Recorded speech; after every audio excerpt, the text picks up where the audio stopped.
மீன் தொட்டி கழுவலாம் வாடானா உட்காந்து ஃபோன் வேணும் கால் ஆஃப் டியூட்டி விளாடணுன்றான். நம்ம குடும்பத்துக்கு இதெல்லாம் தேவையா கோபி? வா மீன் தொட்டி கழுவலாம் வா கழுவிட்டு வரும். எந்திரி. இதுதான் எங்கள் மீன் தொட்டி கழுவாத நிலைமை. இப்படிதான் இருக்கு மீன் தொட்டி.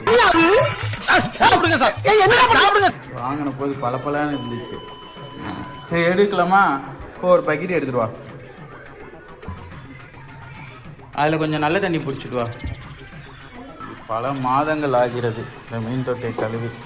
Oh my God. கர்மா என்ன இப்படி நாறுது? இது பாருங்க என்ன கண்டிஷன்ல இருக்குன்ட்டு. என்ன கர்மையா இது? மீன் தொட்டிக்கு ஃபுட்டு போட்டுருக்காங்க, அது ஃபங்கஸே ஃபார்ம் ஆயிடுச்சு. அம்மா இதோட ஸ்பாஞ்ச் எங்கம்மா இருக்கு?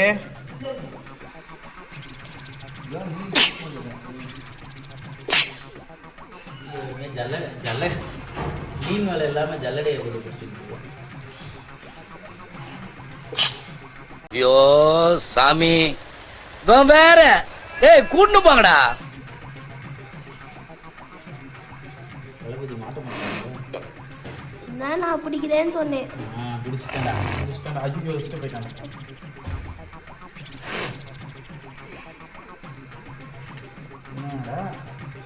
அதான்ப்பா நான் பிடிக்கிறேன்பா.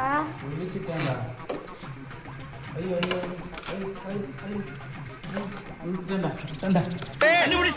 அம்மா பிடிச்சிட்டேன். இது வந்துருச்சுடா, ஒன்று வந்துருச்சுடா.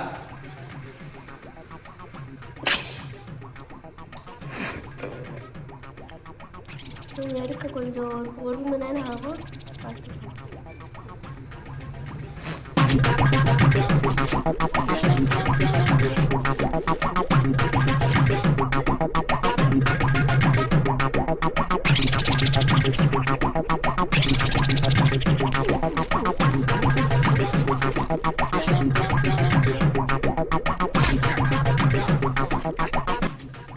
கைஸ் ஒரு வழியாக எல்லா மீனையும் பிடிச்சி உள்ளே விட்டான். இப்போ கொஞ்சம் கொஞ்சமாக தண்ணியெல்லாம் எடுத்து பக்கெட்டில் ஊற்றி எடுத்துன்னு போய் பாத்ரூம் ஊற்றிட்டுலாம்.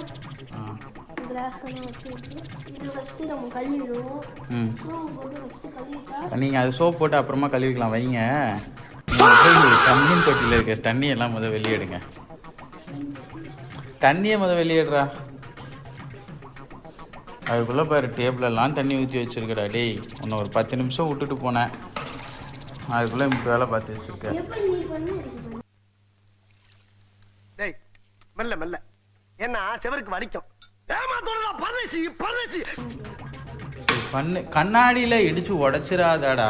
ஐயோ ஏண்டா ஒரு சின்ன வேலை கொடுத்தா ஏன்டா இப்படி பண்ணுற? சாவு அடிக்கிறாங்களே என்னைய. கைஸ் தண்ணி எடுத்து ஊற்றுறது இவருக்கு ஒரு பெரிய அண்டா வேலை. ஓடி ஓடி எங்க ஆத்துலியா பிடிச்ச?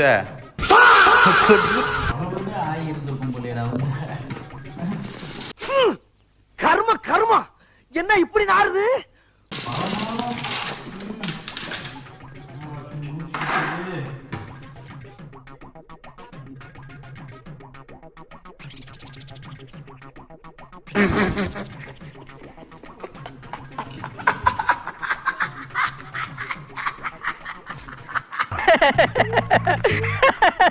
சரிடா மாட்டுப்பலா நல்லா சரி. இதான் உன் கடைசி சிரிப்பு.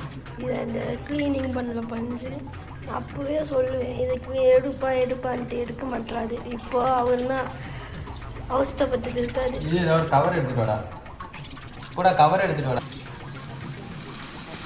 இதுனா அவஸ்தப்பட்டு இருக்காரு. நான் அப்பயே சொல்லுவேன் அப்பப்போ எடுப்பா க்ளீன் பண்ணுப்பான்ட்டு கேட்க மாட்டாங்க. இது சொல்லு எலக்ட்ரி சத்தியமா சொல்லு.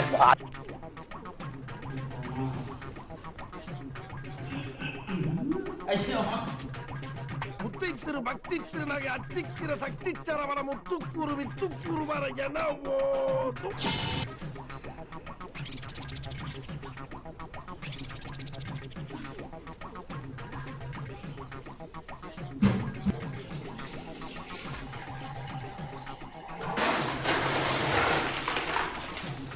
கல்ல நல்லா தேய்ச்சி கழுவி ஊற்றி விடு.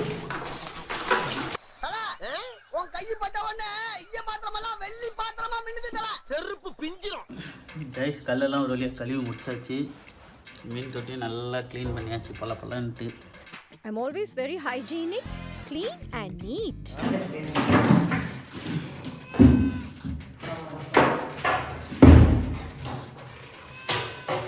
கைஸ் ஒரு வழியாக மீன் தொட்டியை கழுவி முடிச்சாச்சு. நம்ம ஜெயிச்சிட்டோம் பாரா, ஜெயிச்சிட்டோம். என் பையன் ஹெல்ப் பண்ணுறேன்னு சொல்லிட்டு பாதியிலே ஓடிட்டான் குளிக்கிறதுக்கு. ஸ்கூலுக்கு கிளம்பணும், அதனால் எனக்கு லேட் ஆகுது, அதனால் நான் கிளம்புறேன்னு சொல்லிட்டு பாதியிலே ஓடிட்டான். மட்டமாவே கைஸ் முடிச்சதுக்கப்புறம் ஃபில்ட்ரு போட்டுக்கோங்க. ஃபில்ட்ரு மேலே வைக்கிறது அளவு எடுத்துக்கோங்க. ஏன்னா அளவு எடுத்து தான் கட் பண்ணணும்.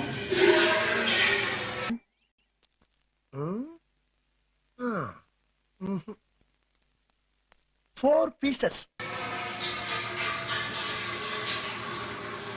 ஏன்னா வாங்கும்போது அவங்க ஒரு மூணு தடவை ரீயூஸ் பண்ணுறதுக்கு ஏற்ற மாதிரி கொடுத்துருப்பாங்க.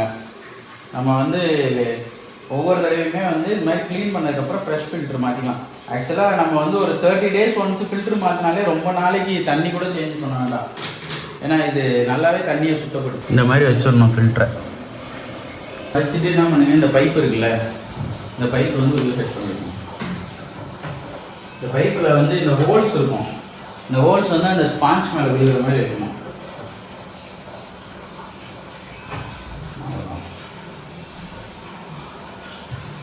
வச்சுட்டு இந்த ஃபில்ட்ரு இந்த மேலே போடுற ஒரு லேயர் போட்டுருங்க. வச்சாச்சு. ஏன்னா இப்போ அடுத்து நம்ம தண்ணி ஊற்றிட்டு மோட்டர் ஆன் பண்ணுறோம்னு வச்சுக்கோங்க, ஃபில்டர் பண்ணால் நல்லாயிருக்கும். அதுக்காக தான் அதை செட் பண்ணிட்டு வைக்கிறது. இது வரைக்கும் ஆரோ வாட்டர் யூஸ் பண்ணுங்க. ஏன்னா ஆரோ வாட்டர் ஆல்ரெடி அது பியூரிஃபை பண்ணி தான் வரும். மோஸ்ட்லி டஸ்ட் இருக்காது. உப்பு தண்ணி யூஸ் பண்ணிங்கன்னா சீக்கிரமாக ஃபில்டர் டஸ்ட் ஆகிடும். சொல்லு எலக்ட்ரிக் சத்தியமா சொல்லு.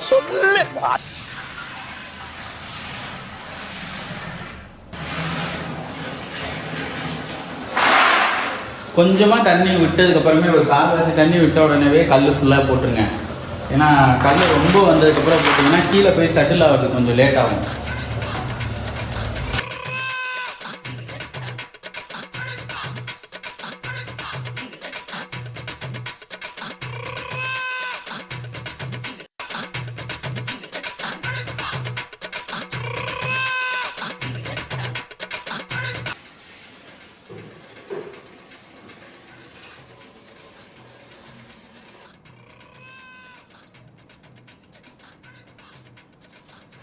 தண்ணி எப்பவுமே மோட்ரு முங்குற அளவுக்கு விட்டுறணும். இந்த மோட்ரு ஃபுல்லாக இருக்குல்ல, இது முங்குற அளவுக்கு வைக்கணும்.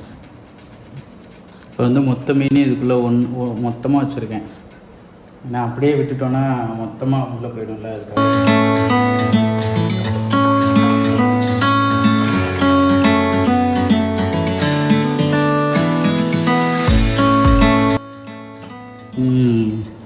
மோட்ரு ஸ்டார்ட் ஆயிடுச்சு. அவ்வளோதான். எல்லாமே போட்டோடனே இப்போ ஃப்ரெஷ்ஷாக ஃபீல் பண்ணுது. ஆனால் என்ன பயப்படும், கொஞ்சம் நேரத்துக்கு புதுசாக தண்ணி மாற்றிருக்கனால எல்லாமே கீழேயே தான் இருக்கும். எதுவுமே மேலே வராது கொஞ்ச நேரத்துக்கு. அதுக்கப்புறம் எல்லாமே மேலே வந்துடும். என்னென்ன சொல்கிறான் பாருங்க, கம்பி கட்டுற கதையெல்லாம் எடுத்து போடுறாங்க. லைட்டு போட்டோன்னே எப்படி இருக்குது பார்த்தீங்களா? ஆனால் என்ன இப்போ கொஞ்சம் மைன்யூட்டாக அந்த தண்ணியில் இருக்க சின்ன சின்ன தூசியெல்லாம் தெரியுது. ஆனால் முன்னைக்கு இப்போ எப்படி இருக்குது தொட்டி? மீன் தொட்டி வாங்குறது முக்கியம் இல்லை, அது கரெக்டாக கழுவணும். அதுவும் இந்த சின்ன பசங்களை நம்பிலாம் வாங்கவே கூடாது. வாங்கினோன்னா நம்ம தான் கழுவணும். அவனுக்கு சும்மா ஆசைக்கு வச்சுக்கிறது ஃபஸ்ட்டு டைம் மட்டும், அப்புறம் கழுவுறதே கிடையாது. ஓகே, ஒரு வழியாக மீன் தொட்டியை கழுவி முடிச்சாச்சு. அடுத்த பிளாகில் மீட் பண்ணுவோம். பாய்.